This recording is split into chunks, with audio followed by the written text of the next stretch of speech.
Feeling generate করছি আমাদের মধ্যে থেকে, আমরা যে থট ক্রিয়েট করছি, প্রথমে যে সেন্টেন্স আমরা মনের মধ্যে ক্রিয়েট করছি, তার সাথে প্যারালালি একটা তরঙ্গ কাজ করে। সেই তরঙ্গ আমাদের মধ্যে থেকে জেনারেট হয় বিশ্ব ব্রহ্মাণ্ডে, এবং সেই তরঙ্গের সমান সমান ম্যাচ করা তরঙ্গ ফিরে আসে আমাদের জীবনে ডাবল হয়ে। সেই জন্য বলা হয় কোনো রকম নেগেটিভ কথা যেন না বলো। নেগেটিভ থট ক্রিয়েট করলে কি হয়, নেগেটিভ ফিলিংস জেনারেট হয়। তো সেই রকম পজিটিভ।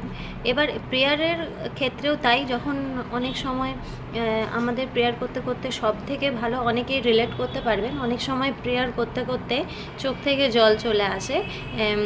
কথায় আছে ভক্তির প্রথম পর্যায় বা প্রথম ধাপই হচ্ছে চোখ থেকে জল বেরিয়ে আসা। তো যখন চোখ থেকে জল বেরিয়ে আসবে, মানে তুমি ভেতর থেকে প্রার্থনাটা করছো, ভেতর থেকে চাইছো। এই যে তোমার ভেতর থেকে যে চাই